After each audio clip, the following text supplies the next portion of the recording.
आप मोदी जी की बात कर रहे हैं, आप राहुल गांधी की बात कर रहे हैं, योगी जी के साथ आपकी फ़ोटो लगी हुई है, तो इसके पीछे क्या आपका लक्ष्य है या उद्देश्य है? केंद्र का आप अपनी तरफ ध्यान खींचना चाहते हैं कि मैं भी एक ऐसा सक्षम लीडर हूँ जो झारखंड को अच्छी खंड तरीके से चला सके। का जो एक डीएनए है पॉलिटिक्स का या बिहार का, जो ये कंबाइंड था, ये सालों से रहा है कि state politicians are only national politicians, क्योंकि हर नेशनल पॉलिटिशियंस का कोई ना कोई स्टेट है। रामनवमी का जुलूस होता है तो सूर्य सिंह जी वहाँ मौजूद होते हैं। इसी तरीके से जब ईद होती है, मुहर्रम का कोई प्रोग्राम होता है तो सूर्य सिंह जी वहाँ नदारत रहते कि मैं एक सनातनी हिंदू हूँ। नवमी जो है वो धर्म और संस्कृति के साथ जुड़ा एक पर्व है। बीजेपी के अलावा कोई हिंदुओं के लिए खुलकर बोलता नहीं है उस तरह से। क्या हैं। राहुल गांधी जी ने कहा कि सबका नंबर आएगा, पार्टियां बदलेंगी और जब हमारे हाथ में ताकत आएगी तो हम भी दिखाएंगे लोगों को किस तरीके से वो तो परेशान। ताकत तो हमेशा से थी उनके पास, और उन्होंने ही तो दिखाया थ्री बना करके लोगों को कि हम क्या कर सकते हैं। और इसीलिए तो हमने ये बोला भी है कि शहजादे साहब चक्र पूरा हो गया, आपने शुरू किया था, आप पे आके खत्म हो गया, अब भूल जाइए इन बातों को। पंचर सिर्फ मुस्लिम तो नहीं बना रहे हैं। मुस्लिम लोग अनएम्प्लॉयड हैं, उनको खाने की दिक्कत हो रही है। आप समझिए, मुस्लिम तभी खुश रह सकता है जब वो हिंदू को अपना बड़ा ही भाई हिंदुस्तान को माने।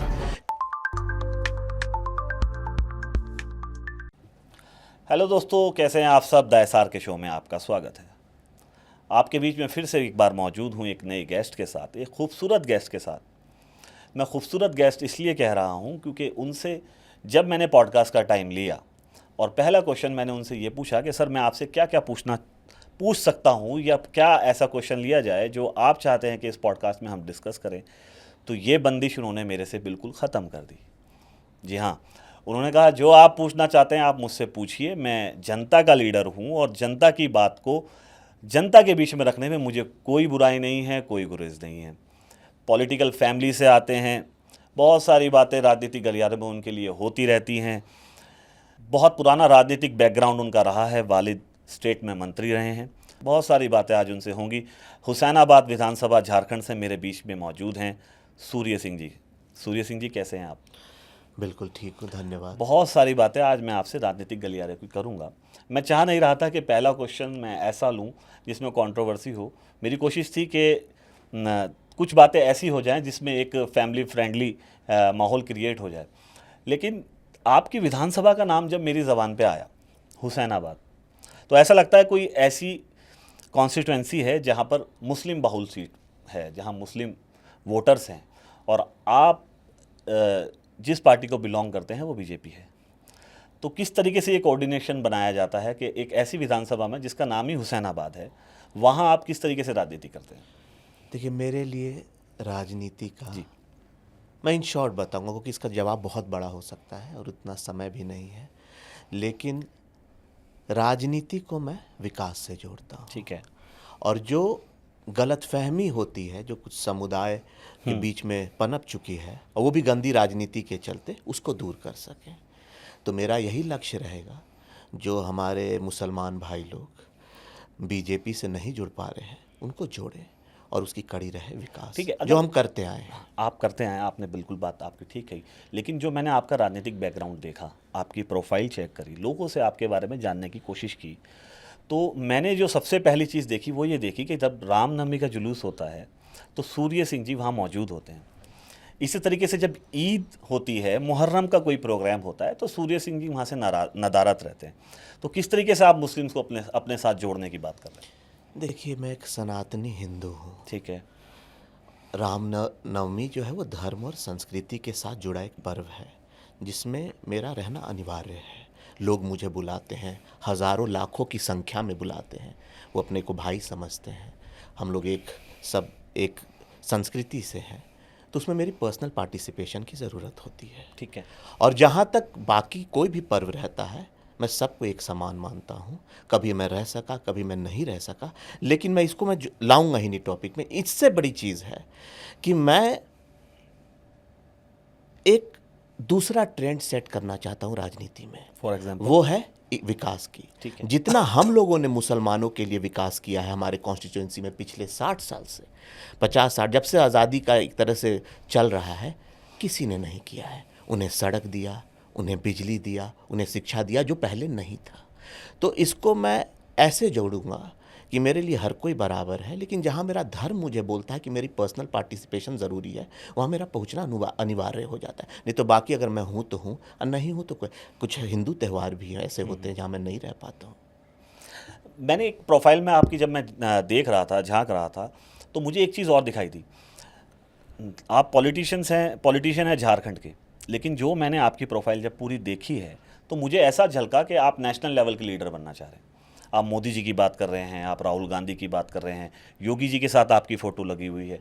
तो इसके पीछे क्या आपका लक्ष्य है या उद्देश्य है कि आप सिर्फ राजनीति जो है वो झारखंड में से आगे करना चाहते हैं, या केंद्र का आप अपनी तरफ ध्यान खींचना चाहते हैं कि मैं भी एक ऐसा सक्षम लीडर हूं जो झारखंड को अच्छी तरीके से चला सकता है? नहीं, ये परंपरा जारी है। झारखंड एक ऐसा राज्य है जो देश को कहीं ना कहीं चलाता भी है। झारखंड के कुछ कुछ ऐसे पॉलिटिशियन हैं जो एक तरह से राष्ट्रपति तक के प्रोफाइल, उस समय बिहार झारखंड है क्या? झारखंड बिहार का हिस्सा है बिल्कुल। जो 2000 में झारखंड बना। मैं इस पे भी आऊँ। ठीक है। और झारखंड एक बहुत ही खूबसूरत राज्य है। एक बिरसा मुंडा जैसे आइडियोलिस्ट जो समय की संस्कृति और संसाधन दोनों का उन्होंने यूज़ किया, और झारखंड को उसका जो ट्राइबल कल्चर है और कैसे उससे इकोनॉमी बूस्ट हो सकता है सब सिखाया। तो झारखंड का जो एक डीएनए है पॉलिटिक्स का, या बिहार का जो ये कंबाइंड था, ये सालों से रहा है कि state politicians are only national politicians, क्योंकि हर नेशनल पॉलिटिशियंस का कोई ना कोई स्टेट है। तो Jharkhand is as much part of India like other states. जैसे आपने अभी बताया मुझे कि झारखंड स्टेट जो बना है 2000 में बना, इसी के आसपास 2 स्टेट और बने, उत्तराखंड और छत्तीसगढ़। लेकिन अगर हम इन तीनों स्टेट्स को कंपेयर करें तो जो विकास हमें दिखता है वो उत्तराखंड में ज़्यादा है, छत्तीसगढ़ में ज़्यादा है, झारखंड में मुझे कम दिखाई दे रहा है। इसके पीछे आप क्या वजह मानते हैं? क्यों इस स्टेट को बार बार पिछड़ा किया जा रहा है, छोड़ा जा रहा है, क्या वजह है? देखिए, झारखंड, और इसी के साथ मैं एक क्वेश्चन और जोड़ देता हूँ, अगर आपको झारखंड की जिम्मेदारी दी जाए तो आप किस तरीके से इस स्टेट को लेकर चलना चाहते हैं? देखिए, झारखंड बहुत आगे जाने वाला है। इनफैक्ट झारखंड और छत्तीसगढ़ भारत के फेफड़े हैं, लंग्स हैं, वो जो फॉरेस्ट कवर है ना, अगर झारखंड और छत्तीसगढ़ बचा रहेगा तभी हिंदुस्तान का हर स्टेट बचा रहेगा, इनडायरेक्टली और डायरेक्टली। क्योंकि आप अरबों कमा रहे हैं, ठीक है, लेकिन अगर अपने आप बच्चों को शुद्ध हवा ही नहीं दे पा रहे हैं तो आप उनको दे क्या रहे हैं? बिल्कुल सही, चाहे आप किसी भी मजहब के हो, किसी भी धर्म के हो। वो फर्स्ट तो झारखंड तो एक ऐसी चीज़ है कि झारखंड को तो सबको बचाना चाहिए। और जहाँ तक झारखंड की अपनी डेवलपमेंट की बात है, वो बस एक इन शॉर्ट ये आज तक इसलिए नहीं हो पाया क्योंकि आज तक एक ट्रू लीडर झारखंड को नहीं मिल पाया है। अच्छे नेता मिले हैं, नेता रहे हैं, ये रहे, लेकिन जिस दिन एक लीडर आ गया उस दिन झारखंड बहुत आगे बढ़ जाएगा, क्योंकि झारखंड में हर वो चीज़ है जो पूरे इंडिया के शायद ही किसी स्टेट में हो। बस झारखंड का शोषण ना करें लोग। आज झारखंड के पीछे जाने का सबसे बड़ा कारण ये है कि जो माइंस, जो झारखंड का जो स्ट्रेंथ है, जो रीढ़ की हड्डी है, उसको इतना मिसयूज़ किया गया है और इतना अनऑर्गेनाइज वे से और इतना फोकस किया गया है कि बाकी झारखंड की जो चीज़ें हैं उसको छोड़ दिया गया है। चाहे वो टूरिज़्म हो, चाहे वहाँ का लोकल कल्चर हो, उसको भी आप प्रमोट करिए। एक से मतलब बढ़कर एक ट्राइबल हमारे भाई लोग हैं, कल्चर है, हमारे बाकी जो लोग रह रहे हैं, झारखंड विभिन्न है ना, वहाँ हर तरह के लोग हैं। तो ये जो आपका कदम था एनसीपी छोड़कर बीजेपी में आने का, क्या ये इसी का हिस्सा था कि आपको ऐसा लग रहा था कि बीजेपी अच्छा विकास कर सकती है, एनसीपी का वहाँ इस तरीके से कोई ऐसा विचारधारा नहीं थी कि झारखंड को आगे ले जाना चाहती थी? देखिए, एनसीपी से हम लोग का एक सम्मान का रिश्ता जुड़ा हुआ है। शरद पवार जी, क्योंकि शुरुआत आपकी एनसीपी से। शरद पवार जी का मेरे पिताजी से उस समय नाता जुड़ा जब शरद पवार जी ने कांग्रेस, एनसीपी क्या था, एनसीपी कांग्रेस ही तो था जी। एक तरह से। अगर आप इतिहास देखें, क्योंकि मेरे पिताजी जो थे सेवा दल के भी हेड थे उस समय।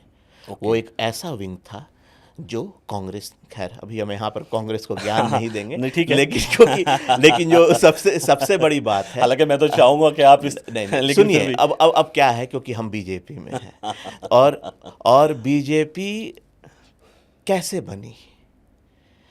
बीजेपी, अगर हम बीजेपी पे आ जाए, क्योंकि कहीं ना कहीं आपके सवाल से जुड़ा हुआ है, बीजेपी एक बहुत ही अलग पार्टी है।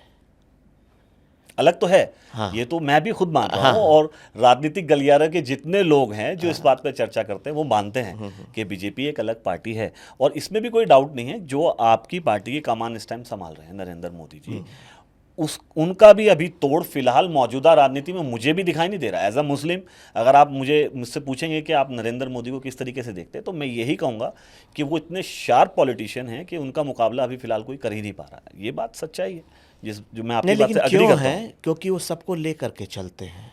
इसमें मुझे थोड़ा डाउट हो नहीं, जाएंगे। आप बिल्कुल, आपके मैं डाउट उस- को हम क्लियर करेंगे। हाँ, आप पूछिएगा। मैं ये डाउट बिल्कुल लाऊंगा। जहां तक मैं जानता हूँ। हाँ, चलिए। बाकी आप मोदी जी से खुद पूछ आपके सकते लीडर हैं, आप उनकी तारीफ करेंगे। मेरी कोशिश रहेगी कि मैं जो मेरे मुद्दे जो लोगों से मुझे मिले हैं। बीजेपी एक ऐसी पार्टी है कि अगर गलती करती है तो माफ़ी भी मांगना सीखती है। ठीक है, ऐसा नहीं है, और सीखना पड़ेगा, क्योंकि कोई पार्टी परफेक्ट नहीं होती है। लेकिन आप बीजेपी की जब आइडियोलॉजी देखें, बीजेपी को इसलिए महासागर बोलते हैं क्योंकि सच में उसका जो 3 कोर मोटिव्स है वो हर हिंदुस्तानी के लिए, हर मज़हब के लोगों के लिए बहुत ज़रूरी है। और वो सबसे बड़ा उसका है राष्ट्र सेवा, संस्कृति को प्रिजर्व करना, और भारत को विश्व गुरु बनाना। ये तीसरा चीज़ सबसे बढ़ कर के है। हम अपने देश को वर्ल्ड का पावर बनाना चाहते हैं। तो इसमें अगर हम लोग आगे बढ़ रहे हैं तो हमें बहुत इम्पॉर्टेंट है कि हम एक ऐसे पार्टी में रहें जहां कल कोई भी कार्यकर्ता मुख्यमंत्री या प्रधानमंत्री बन सकता है।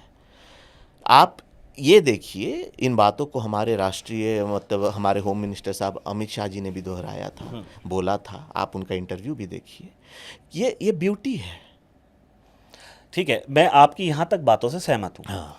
लेकिन एक मेरा क्वेश्चन, जब ये आप ये बात करते हैं तो वो मेरे दिमाग में एकदम तुरंत आता है। फिलहाल मौजूदा राजनीति जो चल रही है बीजेपी की, इसमें मुस्लिम्स की बात ही नहीं कर रहा हूँ, मैं सिर्फ हिंदू की बात कर रहा हूँ। जो हिंदू बीजेपी को वोट कर रहा है उसको सिर्फ सनातनी माना जा रहा है, उसको सिर्फ हिंदू माना जा रहा है।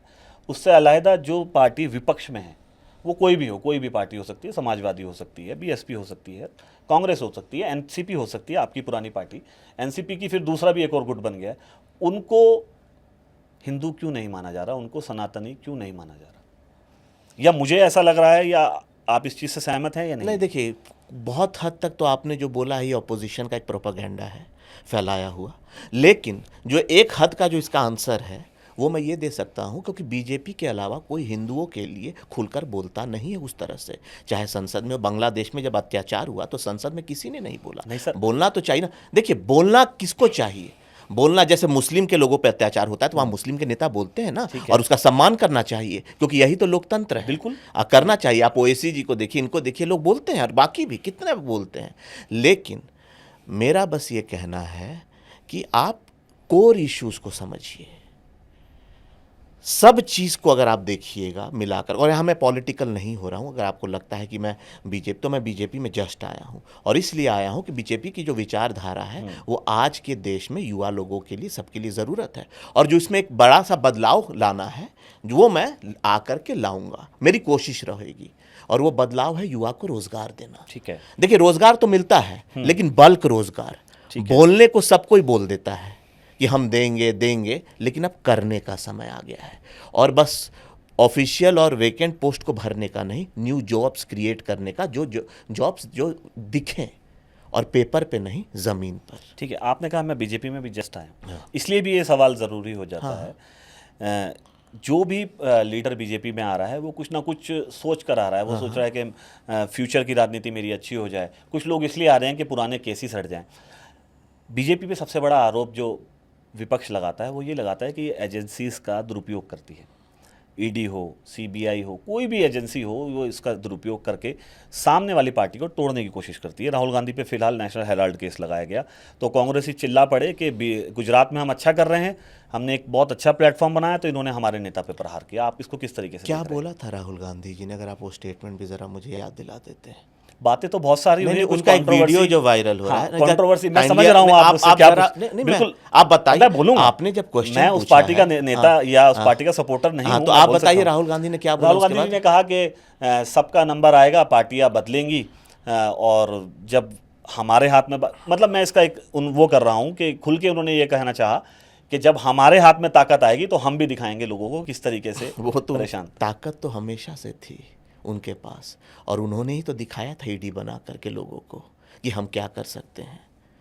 और इसीलिए तो हमने ये बोला भी है कि शहजादे साहब चक्र पूरा हो गया, आपने शुरू किया था, आप पे आके ख़त्म हो गया, अब भूल जाइए इन बातों को और कानून का ये देखिए और धमकी मत दीजिए, क्योंकि यही धमकी आपको किसी ने दे डाली थी उस समय और वो भगवान था जब आपके राज्य में ये सब चीज़ हो रहा था। जैसे कि कुछ बताना चाह रहे हैं, लेकिन आप नहीं, बता नहीं बताने की क्या बात जा रही है, हमारे ही ऊपर हिंदुस्तान का पहला ईडी का केस हुआ। पहला केस हमारे ऊपर क्या, एक बैच के ऊपर ऐसे ही कर दिया था कांग्रेस ने।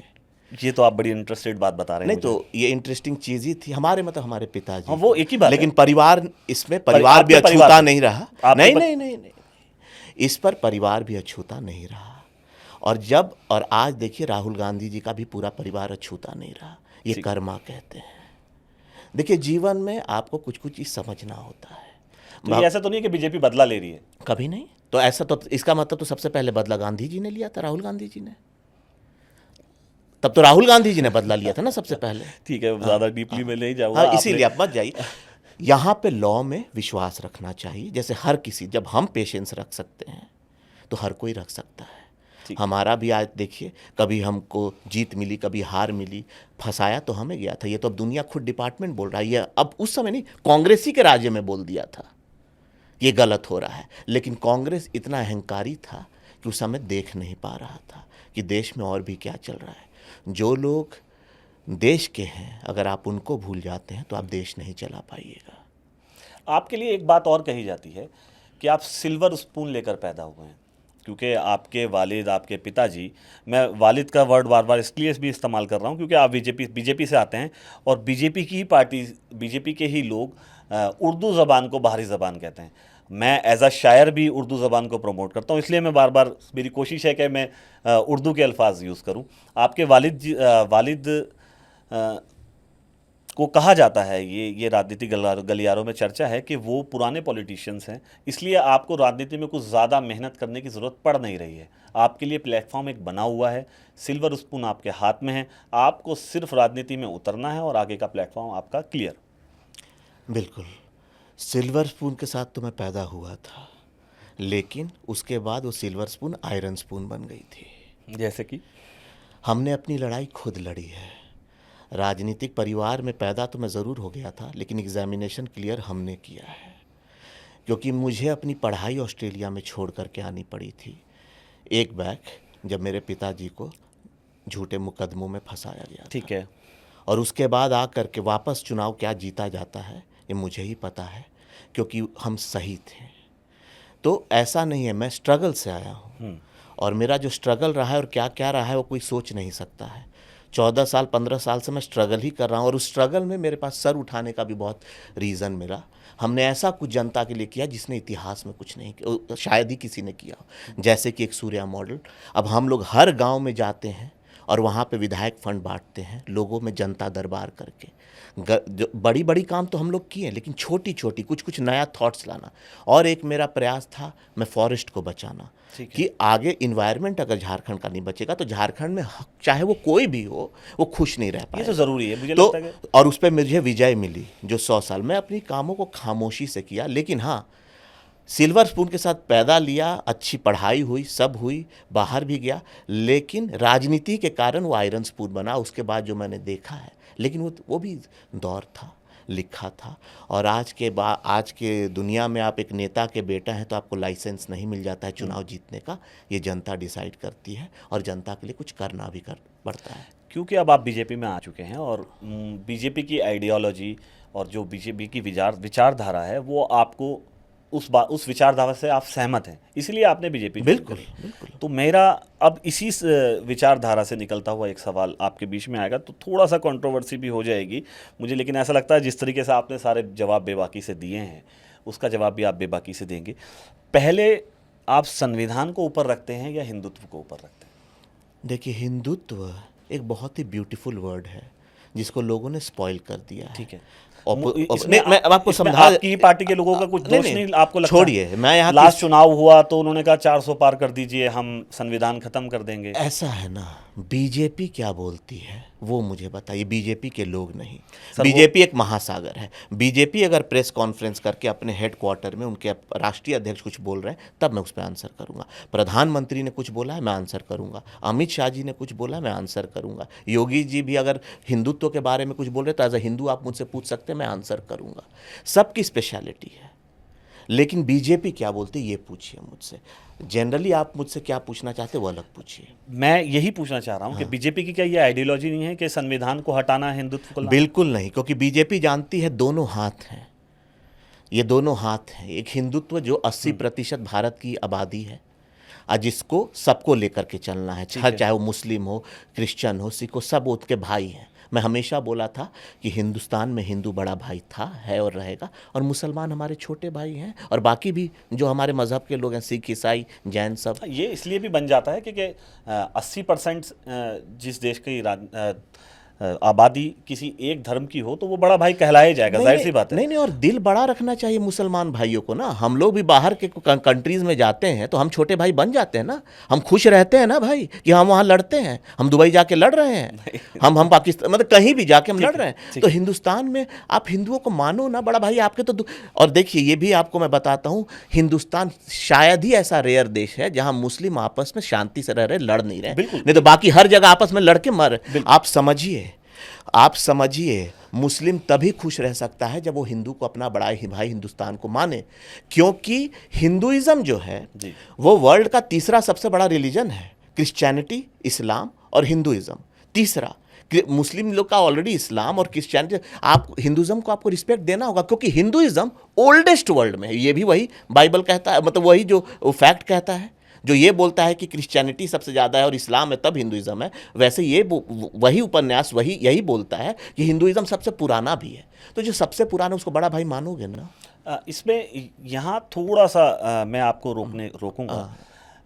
आपने कहा कि बीजेपी क्या कहती, बीजेपी के लीडर्स क्या कहते हैं वो मायने नहीं रखता है, हमारे अमित शाह जी क्या कहते हैं, मोदी जी क्या कहते हैं वो मायने रखता है। हाल ही में एक ट्वीट मोदी जी ने किया वक्फ बोर्ड को लेकर कि अगर वक्फ बोर्ड का इस्तेमाल सही से हो जाता तो हमारे मुस्लिम भाई सिर्फ पंचर बनाते ना रह जाते। तो कि या ये कोट आपको ठीक लगता है कि एक कम्युनिटी के लिए जिसको आप छोटा भाई भी कह रहे हो और उसको पंचर बनाने के लिए सिर्फ कोट किया जा रहा है? क्योंकि पंचर सिर्फ मुस्लिम तो नहीं बना रहे हैं। जो प्रधानमंत्री खुद अपने आप को बता चुका है कि मैं चाय बेचता था, तो उसके लिए कोई भी व्यवसाय डिसरिस्पेक्टफुल नहीं है। वो बस स्थिति को मौजूदा बताता है, और स्थिति सच में मौजूदा ऐसी है कि बहुत मुस्लिम लोग अनएम्प्लॉयड हैं, उनको खाने की दिक्कत हो रही है। परिवार से कि सबसे पहले तो अब सबको अपनी अपनी रिस्पॉन्सिबिलिटी समझनी होगी और देश को अपना मानना होगा। ये बस हिंदुओं ही को नहीं है कि हम दो हमारे दो, ठीक है, ये मुस्लिमों पे भी जाता है। और अगर मुस्लिम इसको अमल करेंगे ना तो देश में और खुशी से रहेंगे, क्योंकि वो देश जो बड़े भाई का है उसको लेने की ख्वाहिश ही मत रखो, क्योंकि तुम्हारे पास तो और इतने देश है ही। दिल बड़ा रखो। नहीं, वो देश ठीक है, आपने कहा देश हैं, लेकिन मुस्लिम यहाँ बाई चांस नहीं है, बाई चॉइस है। एग्जैक्टली, तो बाई चॉइस है, और भाई का दर्जा दे रहे हैं उनको। भाई को ये बहुत बड़ा दर्जा है। बिल्कुल, लोग भाई परिवार को मानता है। बिल्कुल। मैं तो लेकिन भाई का फर्ज होता है कि अपने बड़े भाई का इज्जत रखना, ये नहीं कि ये नीति बनाना कि बड़ा भाई को हटा करके हम ही बड़ा भाई। तो ऐसा आपको लगता है कि मुस्लिम इस नीति पे चल रहे हैं कि वो बड़े भाई को बैकफुट? ये आपके मुगलों को, ये जो आप देखोगे ये आप इतिहास में रहा है न, तो जैसे आपके बाबर, शाहजहां, ये सब जितने आप देखोगे कैसे थ्रोन एक्सचेंज हुआ है। मुझे बोलने की ज़रूरत नहीं है। और कुछ हम लोगों ने भी सीखा है, ऐसा नहीं है कि बस वहाँ पे भी है, हिंदुओं में भी हुआ है। लेकिन हिंदुओं में अगर आप हिस्ट्री में देखोगे मुगलों में ज़्यादा हुआ है। और अब हम यहाँ पर, और मुगलों का कुछ कल्चर भी बहुत बेहतरीन है, बिरयानी आई, ये आई, नहीं ये जो है आज हिंदू चेरिश होकर के खाता है। और अगर उसमें कोई हिंदू बुराई कर दे तो गलत है ना, जो है। लेकिन आपको मानना पड़ेगा, आपको हर देश का सम्मान, और वहाँ के 80% है भाई। और अब आप ट्राई कर रहे हो कि हम अगर 200, मैं देखिए, आप समझिए, मैं हर की बात नहीं कर रहा हूं। वो लोकतंत्र उनको इजाजत दे रहा है ना कि वो भी अपनी हिस्सेदारी दिखा सकते हैं। हाँ, हिस्सेदारी दिखाए, लेकिन जवाबदारी के साथ और जिम्मेदारी के साथ। नहीं तो आप ये नहीं बोले, क्योंकि देखिए हम दो हमारे दो का जो जनरल चीज़ है ये इसलिए ज़रूरी है मुसलमानों में कि उसमें वो बैलेंस रह सकेंगे। आज क्या हो रहा है, आज जो ये इश्यूज उठ रहा है कि रोहिंग्या आ रहे हैं, ये आ रहे हैं, इसलिए आ रहे हैं क्योंकि नंबर सडनली इतने इंक्रीज हो रहे हैं। स्वाभाविक है सोचने का, ठीक है। कोई आदमी 10 बच्चे और 8 बच्चे नहीं कर सकता, ये गलत है। ठीक है, ये गलत है, ये संविधान में भी आपको गलत है, क्योंकि आप सबका राइट ले रहे हैं। एक जो अपनी जिम्मेवारी से देश में दो कर रहा है, और आप देखिए देश के संसाधनों पे सबका इक्वल हक है जो पैदा ले रहा है, तो आप क्यों रेस में ज़्यादा हो रहे हैं? इसका मतलब नीयत में कुछ और बात है। नहीं, ठीक है, आपने एक सवाल रखा जो आपकी बात में से एक चीज़ निकली। आपने कहा कि मुस्लिम्स को भी चाहिए कि वो हमें बड़ा भाई माने। जब राम मंदिर का विवाद चल रहा था, उसके बाद सुप्रीम कोर्ट ने इस पर फैसला दे दिया, और उसमें कहा कि ये हम तथ्यों के आधार पर फैसला नहीं कर रहे हैं, सिर्फ सामने वाले की आस्था को देखकर ये फैसला हो रहा है कि राम मंदिर बनाया जाएगा। मुस्लिम्स को लगा ठीक है, एक चैप्टर क्लोज हो रहा है, अपना दिल बड़ा किया। और इस चीज़ से कहीं भी आप पूरे हिंदुस्तान में उठा के देख लीजिए, इक्का दुक्का लोगों की मैं बात नहीं कर रहा हूँ कि कहीं 100-200 लोग इकट्ठा हुए, उनको लगा उन्होंने प्रोटेस्ट किया। मैं एज अ मुस्लिम, मुझे भी लगा कि मस्जिद को तोड़कर मंदिर बनाया गया, लेकिन बना दिया तो अब हम ये नहीं चाहते कि उस मंदिर को तोड़ा जाए या उसकी जगह पे दोबारा मस्जिद बनाई जाए, हम नहीं चाहते। हमने कहा एक चैप्टर क्लोज हो गया, इसे ख़त्म कर दीजिए। एक इंसान मेरे साथ रहने वाले की है, जैसा आपने कहा बड़ा भाई है, उनकी आस्था है, हमने उस आस्था को कबूल कर लिया। लेकिन उसके बाद ज्ञानवापी खड़ा हो गया, फिर संभल खड़ा हो गया, उसके बाद अजमेर दरगाह के ऊपर पिटीशन लग गई। तो सर ये तो रुकना चाहिए ना। देखिए, जबकि मोहन भागवत कह रहे हैं कि ऐसे मसले अब और नहीं होने चाहिए, देखिए ये चीज़ें रुकनी चाहिए। तो दे दिया है ना जवाब, संघ ने जवाब दे दिया ना। जब उन्होंने जवाब दे दिया तो मैं उस पर क्या बोलूँ? तब जवाब दिया, लेकिन उसके बाद भी तो ये चीज़ें समझिए, मुस्लिम्स को अमल ये राजनीतिक प्रोपागेंडा है। बीजेपी के ही कुछ लोग हैं जो हो सकता है क्या कहते समझ नहीं पा रहे हैं, उत्तेजना में कुछ बोल दे रहे हैं जिससे पार्टी को लॉस हो रहा है, या ये हो रहा है। नहीं, ये तो होगा ही, ये तो स्वाभाविक है। जब आप दुनिया की सबसे बड़ी पार्टी है, ये हर पार्टी में है, तो बीजेपी में तो होगा ही। जब सब पार्टी में है तो बीजेपी में कैसे नहीं रहेगा? लेकिन आप ये देखिए कि बीजेपी अमल क्या करती है। बीजेपी वही अमल करती है जो BJP as a party officially कहती है। बीजेपी एज अ पार्टी कभी भी लूज स्टेटमेंट नहीं देती है, और संघ एज अ विचारक कभी भी लूज विचार नहीं देता है। संघ ने अगर जो विचार दिया है, शायद ही कोई आपको लगे कि कंट्रोवर्शियल रहे इंटरनेशनली, लेकिन हर विचार नेशनली बहुत ही इंपॉर्टेंट है। और पहले अपना नेशन तो संभाल लो, तभी तो इंटरनेशनल विश्व गुरु बनोगे। सही बात है। बहुत सारी बातें आपसे हुई हैं, बहुत सारे क्वेश्चन जो मैंने लिए थे, आपने बहुत मुखर होकर उसका जवाब दिया है। हमारे पॉडकास्ट के अंदर एक हिस्सा रहता है जिसके अंदर हम रैपिड फायर करते हैं। मैं कुछ शख्सियत की, कुछ पर्सनैलिटीज़ के आपके सामने नाम रखूँगा, आप में से कुछ उसको एक सेलेक्ट करना है। अगर आप उसको पास करना चाहेंगे तो आगे भी बढ़ जाएंगे, हम दोनों सेलेक्ट करना चाहेंगे तो हम दोनों भी में भी हमें कोई इशू नहीं है, बट कोशिश आप ये रखिएगा किसी एक को आप उसमें से सेलेक्ट करेंगे तो अच्छा रहेगा। रैपिड फायर में सबसे पहला क्वेश्चन जो मैंने लिया है, मोदी जी या योगी जी? देखिए, दोनों अद्भुत हैं। फिर भी अगर आप किसी को मोदी जी जैसा कोई प्राइम मिनिस्टर हो नहीं, मोदी जी जैसा कोई प्राइम मिनिस्टर नहीं हो सकता है, और योगी जी जैसा डायनेमिक सीएम और हिंदुत्व का एक लीडर शायद ही कोई हो। इसलिए आपकी प्रोफाइल पे सबसे पहले जो है दिखाई देता है वो योगी जी की फोटो। नहीं, मेरे प्रोफाइल में तो हर का है। आप समझिए, मेरे प्रोफाइल में जिस दिन मैंने योगी जी का पिक्चर लगाया, मैं कभी, आप देखिएगा, मैं कभी किसी नेता के साथ अपना प्रोफाइल पिक्चर पे नहीं लगाता हूँ, क्योंकि सब में श्रद्धा है। उस दिन हनुमान जन्मोत्सव था, वो गदा उनके हाथ में है, ठीक है, और वो हमारा फंक्शन था, हमारे से मिलने आए थे, हमें प्यार देने आए थे, हमारे हज़ारों लोगों से मिले, तो हमारा फंक्शन था। और वो देखिए, वो गदा उठाते हुए वो उस दिन का एक शोभा बढ़ा रहा था। अब हो सकता है आगे कुछ और हो जीवन में, लेकिन हर चीज़ का सम्मान तो होना चाहिए। ठीक है, मोदी जी या आडवाणी जी? आडवाणी जी विचारक थे, मोदी जी उनके शिष्य हैं।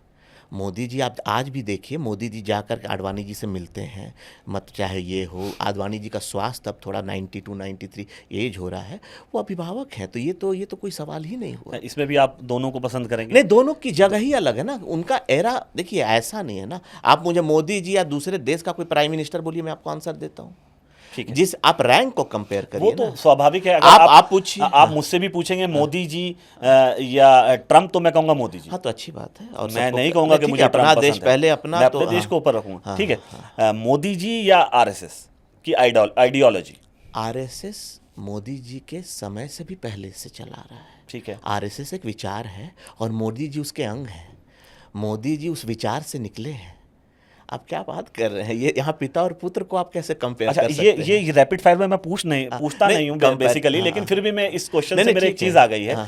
लोगों का ये कहना है और कुछ आरएसएस के जो मेरे मित्र हैं उनका कहना है कि मोदी जी जो हैं अब आरएसएस से भी बड़े हो चुके हैं। वहाँ जो उनकी अब जो राजनीति में मोदी जी की बात चलती है वो हमारी भी नहीं चलती। आप इस बात से सहमत हैं? ये बिल्कुल एक प्रोपागेंडा है, क्योंकि एक पिता और पुत्र का रिश्ता एक पिता और पुत्र ही समझ सकता है, ये दुनिया के आकलन के लिए नहीं है।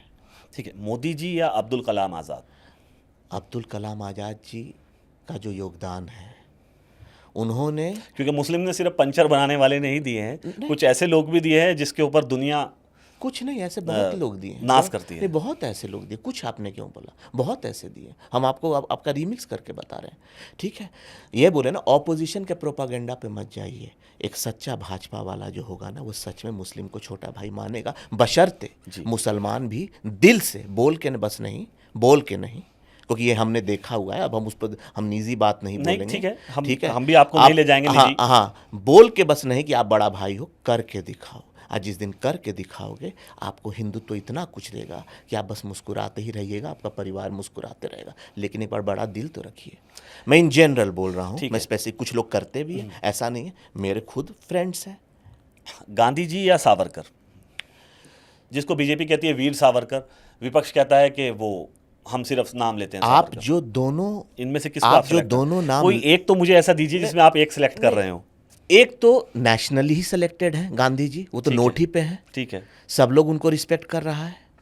सावरकर एक आइडिया, वैसे ये इजी है। आप अगर गांधी जी भी कहेंगे तो कोई ऐसी कंट्रोवर्सी नहीं होगी। नहीं, कंट्रोवर्सी की बात ही नहीं है। यहाँ मैं आपको दो व्यक्तित्व की दो बातें बता रहा हूँ कि दोनों बड़ा व्यक्तित्व है। और आप किसी के बारे में पूछेंगे यहाँ और दूसरे के बारे में नहीं मैं बोलूँ तो ये डिसरिस्पेक्टफुल हो जाएगा, क्योंकि हर किसी का रिस्पेक्ट है। अच्छा ठीक है, सावरकर या भगत सिंह? देखिए, भगत सिंह एक फाइटर थे, ठीक है, जो सब कोई जानता है। सावरकर भी एक अलग तरह के फाइटर थे, जिनको भी बहुत लोग जानता है। दोनों अपने आप में फाइटर थे और बहुत अच्छे फाइटर थे। ये बहुत इजी है, मुझे लगता है कि इसका आप जवाब एक में दे देंगे। सावरकर या नेहरू?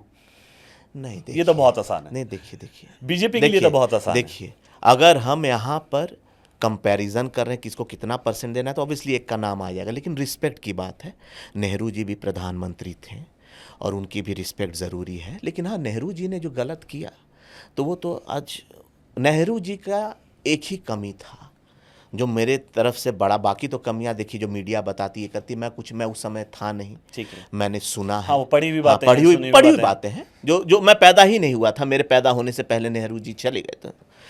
लेकिन आज कांग्रेस को अगर कोई चीज़ मारा है तो उसका अहंकार,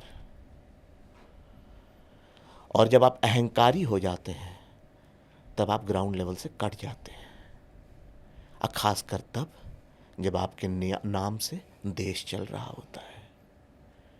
ठीक है, आपने सावरकर को चूज किया, नेहरू जी को आपने नीचे रख दिया, बहुत अच्छा। हिंदू मुस्लिम की राजनीति, ये आपने कहा, हमने इसमें ना हाँ बोला ना मैंने ना बोला, मैंने दोनों के बारे में आपको बताया। मुझे ऐसा लगा कि इसमें आपने इस बारी में आपने सिलेक्ट कर लिया, लेकिन फिर उसके बाद आपने इसको घुमा दिया। खैर कोई बात नहीं, हम ज्यादा सच्चाई बताई ना। देखिए, एरा बदलता है। ठीक है, एनीवेज हम इससे आगे बढ़ जाते हैं। हिंदू मुस्लिम की राजनीति या सेक्युलरिज्म? देखिए, ये सेक्युलरिज्म वर्ड ही तो सबसे खराब है। सेक्युलरिज्म बोल बोल करके सबसे नॉन सेक्युलर लोग पैदा हो रहे हैं इस दुनिया में। मैं एक हिंदू हूं, बस हिंदू हूं, ठीक है। ये सेक्युलर संविधान है और हमको संविधान का पालन करना है और सेक्युलरिज्म को प्रमोट करना है। लेकिन अगर जो ये हिंदू सेक्युलर हो जाते हैं ना, सबसे ज़्यादा हिंदू मुस्लिम में लड़ाई वही लड़ाते हैं और यही लोग समझ नहीं पाते हैं। अच्छा, लोकतंत्र या हिंदू राष्ट्र? इसको आप बीजेपी हिंदू राष्ट्र ऑलरेडी है। जब 80% हिंदू इस देश में है, ये हिंदू राष्ट्र ऑलरेडी है। इसमें आप क्या बोल रहे हैं? सब लोग को हिंदू को बड़ा भाई मानना ही चाहिए। तो सर ये जैसे कि और लेकिन इसको जैसे बाबा तो, भागेश्वर नहीं, इसको थोपना नहीं है। अब हम हिंदू राष्ट्र बनाएंगे? नहीं थोप, देखिए आप कम समझिए, जिस दिन ये होगा संविधान से होगा, और संविधान होता है जिसमें सबका पार्टिसिपेशन। अच्छा, मतलब आप ये मान रहे हैं कि संविधान में कुछ चेंजेस लाकर इसको संविधान में हम और आप चेंज नहीं कर सकते हैं। इस गलतफहमी में हम लोग को रहना नहीं चाहिए। संविधान दुनिया हमारे देश की जनता ही बस चेंज कर सकती है। और बिल्कुल जब जब देश की जनता चाहेगी, संविधान तो उस हिसाब से अपना कुछ मॉडिफिकेशन तो होते ही रहते हैं और होते आए हैं। ऐसा नहीं कि बस बीजेपी में हो रहे, कांग्रेस में भी कितने होते आए हैं। आप पूरा ट्रैक देखिए। ये तो एक हमें बस देखना है कि अब नेता अच्छे इंसान बने, सिंपल। आप लोगों को ठगिए मत, और लोग भी रियलिस्टिक उम्मीद रखें, और लोग भी इसमें प्रैक्टिकल हों, क्योंकि एक इंसान ही नेता ही, मतलब कोई अलग स्पीशीज नहीं है, सबको जिम्मेवारी लेनी है। ये बहुत आसान है और इसमें मैं उम्मीद आपसे करूंगा कि आप इसमें से एक सेलेक्ट करें। बेस्ट पीएम कौन बन सकता है, राहुल गांधी या प्रियंका गांधी?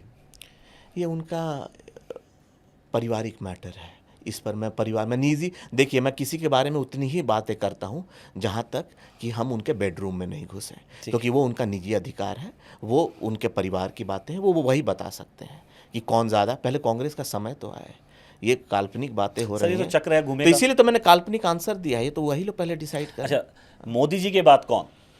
ये तो पार्टी बताएगी ना। आपका एक पर्सनल नहीं, ये तो पार्टी, हम बताएंगे आपको, देश का प्रधानमंत्री यहाँ बैठ के। सर एक नहीं, आप समझिए, बीजेपी का कहना है कि हम लोगों को बोलने की आज़ादी देते हैं तो अपने। आज़ादी देते तो दे तो दिया आज़ादी, कि पार्टी बताएगी। आपका इसमें कोई नहीं, हम कैसे, पार्टी बताएगी ना, पार्टी बताएगी उसी को। आप प्रधानमंत्री की बात कर रहे हैं, और प्रधानमंत्री मतलब सबको उसमें श्रद्धा होनी चाहिए। तो जब दुनिया की सबसे बड़ी पार्टी बीजेपी है, तो पार्टी ही बताएगी ना, कि कोई पार्टी बताएगी तो जनहित के बारे में सोचेगी। अगर एक इंडिविजुअल बताएगा तो बस वो क्या बोलते हैं, एनार्की, वो एक वो हो जाएगा जो करते थे मुगलों के राज में। अगर हाँ ठीक है, चलिए कोई बात नहीं। आपने एक जिक्र किया था कि मुगलों से हमें बहुत अच्छा भी मिला, बिरयानी मिली।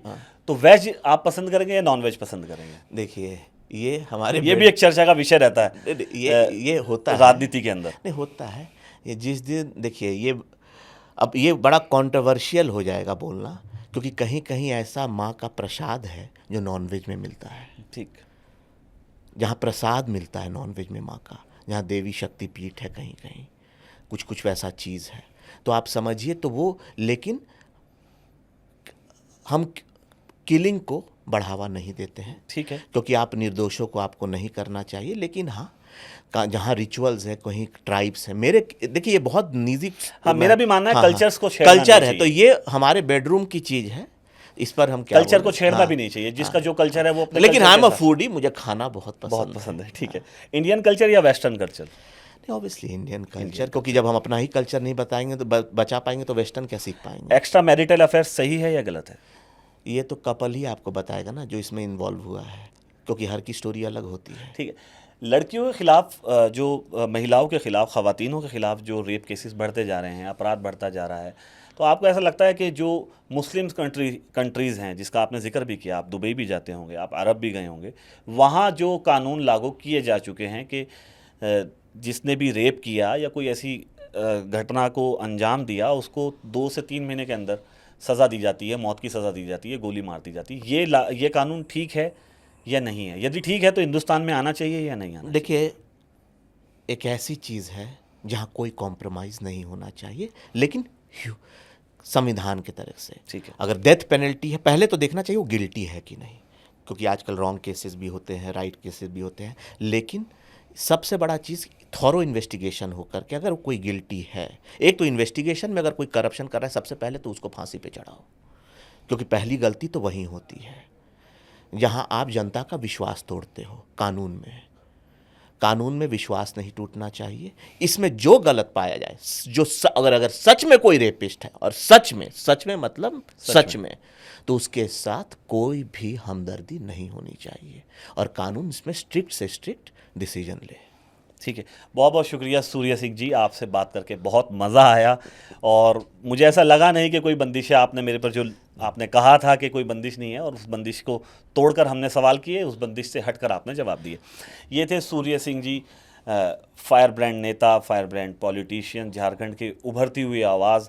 उम्मीद करता हूँ आपको ये पॉडकास्ट पसंद आया होगा, और आपको अगर ये हमारी वार्तालाप, गुफ्तगू पसंद आई हो तो इस पॉडकास्ट को अपने दोस्तों को भेजना, अपने रिश्तेदारों को भेजना ना भूलिए। पॉडकास्ट को पूरा देखिए, हमें अपना प्यार दीजिए।